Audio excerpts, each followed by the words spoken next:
In the ranking of the Italian Mafia, Neapolitan Camorra occupies the third place, immediately after the Calabrian Mafia and the Sicilian Cosa Nostra.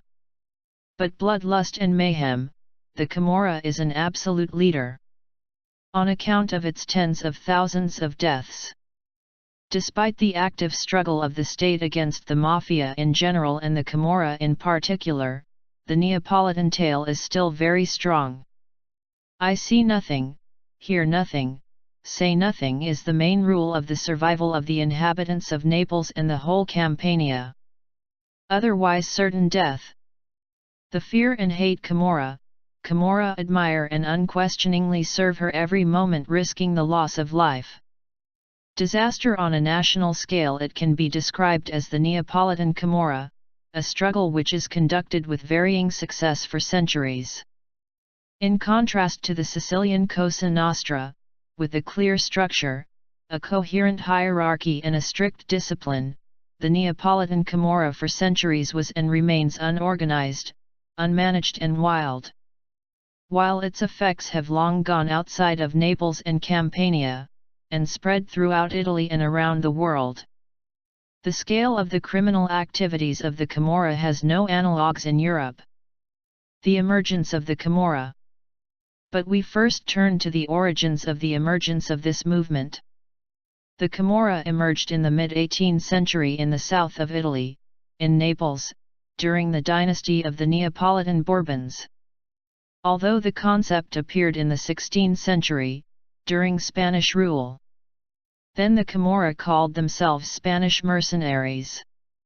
Translations of this word: mora, fight, altercation, quarrel. Initially, the Camorra played in the role of intelligence and counterintelligence. She was recruited by the executioners and assassins. But then she was out of control and turned to total terror. By that time, the Camorra has penetrated all layers of society and was a state within a state. The government was forced to engage her in silent union. So, the Neapolitan Queen Maria Carolina was awarded the Order of Mob Bosses Camorrista and patronized the famous brigand Gaetano Mammone, calling him "my dear general." I must say that the Camorra was never a unified organization. It consisted and still consists of several groups, currently about 200, the leaders of which nobody obeyed. They could temporarily join forces to commit any large crimes and then flee. After the unification of Italy, the existence of the Camorra in its previous form was impossible. The development of trade and industry, the activity of the government to fight crime, all of this significantly weakened the Camorra, but it has survived and strengthened due to the arrival of young forces. The Camorra has risen and gained more power in the drug trade that brings her to this day to $400 million monthly income. Contraband, primarily alcohol and cigarettes, and drug trafficking, two old business of the Camorra. She is considered one of the richest and most powerful mafia syndicates in Europe. Godparents' mother was not able to destroy in the 20s of XX century the Camorra and the fascist dictator Benito Mussolini, the ruthless fighter against Mafia. After the war, the Camorra more flourished and strengthened. It is amazing but true, the lack of a single organization helps the Camorra to survive. After all, the Camorra cannot be beheaded. Few people know that the Neapolitan Mafia is not only the godfather's and godmother's mother. So, after the death of Nicola Piance, the leader of one of the oldest factions of the Camorra, his place was taken by a certain Raffaele da Alterio. According to police, on account of this group over the past 30 years, about 4,000 murders. Another godmother, Mary Licciardi, famously bought the girls from the Albanian Mafia for sale in the brothels. The Camorra in Italy today are not only engaged in drug trafficking and smuggling, but everything that brings money, racketeering, prostitutes, counterfeit currency and arms trade. For example, the production of counterfeit clothes, shoes, and bags from leather. The consumer goods manufactured at underground factories of the Camorra, located in basements and abandoned buildings, are sold worldwide. Business of the Mafia. One of the main businesses of the Camorra is the disposal of industrial waste. And this is a direct threat to the health of the nation. The mob had stopped belonged to the province of Campania, the mountains of garbage and toxic waste, and the tragic consequences of the years made themselves felt. In the rural areas is a sharp increase in cancer, primarily in children. This, according to doctors, due to the disposal of industrial waste, which involved the Camorra. In fact, imported from the north of Italy industrial waste hiding in the trash, and then just throw on forests and water bodies.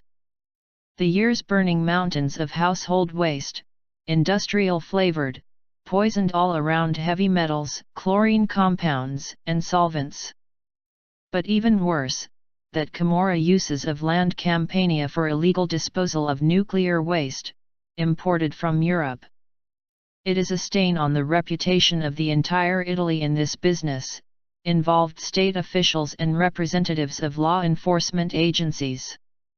Another problem: disposal of toxic waste under the guise of fertilizer to farmland. The Mafia is supplying farmers with toxic waste, which they forcibly fertilize the field. In 1993 there was a scandal. Mafia nuncio of Perella surrendered to the authorities all the information about this business. Were arrests among officials, but soon everything was free. However, infected areas of Campania was still declared a disaster area. The sensation was shocking revelations of journalist Roberto Saviano, who managed to understand the lives of the Camorra from the inside and exposing who wrote the book Camorra. Journalist for many years lived under heavy guard. The Camorra gave him a death sentence. According to Saviano, although he was unable to produce direct evidence that the Camorra is associated with ISIS, banned in Russia, under the control of terrorists using the territory of Albania. But drugs are not the only link between the Camorra and Islamic radicals. The Neapolitan Mafia is helping the legalization of terrorists by making them false documents at home. Intimidation of the Camorra. The complexity of the struggle with the Neapolitan Camorra lies in the fact that it constantly flows unemployed youth. Interesting detail: the Dons clans of the Camorra live in the poor neighborhoods of Naples, transfer to the rich neighborhoods, lest they lose credibility and power. The police periodically holds high-profile arrests, and the Camorra in response. Satisfied with the bloody acts of intimidation. So, in the town of Casal de Principal, killers of the Camorra, just in front of the police, shot Stanislas Cantelli, believing him guilty in the arrest of 107 members of the group. 6 was done at a time when the city sent troops to fight the Mafia. Cantelli was shot directly in the poker club, where he usually spent his time. It was also a response to the Camorra trying to intimidate her troops. But the Italians, it seems, are tired of fear. Bloodthirsty Camorra. More and more people are defying the fear of death, are witnesses in court against the Neapolitan Mafia. For example, a 58-year-old Silvana Fusito, the owner of a small shop, called the police after the attack. It came from the Mafia Camorra and, when refused, threw a bottle with an incendiary mix. In the end, 15 Cumaritov landed in jail, and Silvano all have turned away. She became a leper. People were afraid that they may kill just because they happened to be on the street next to this woman. But over time, it began to seek advice and assistance. The conspiracy of silence was shattered. The desire to live and not be afraid overcame the fear of death at the hands of killers. Even the Mafia relapse. They were too tired. Tired of their bloody crimes. During the regular garbage of the scandal with revelations made by the leader of the clan Capaci, Carmine Schiavone, who, in his words, long ago lost count of the dead on his orders to the people. He testified against his, and in the end, many politicians and officials in jail. Mafia has admitted that it violated the Omerta vow of silence because of worries about the state of the environment and the inhabitants of Campania, who are doomed to die. So Italy in recent years is struggling with the Camorra. The trials go for years, killing witnesses and victims, but the courts still convict and the godfathers behind bars. Perhaps the Mafia is immortal. As long as people affected by the pandemic of fear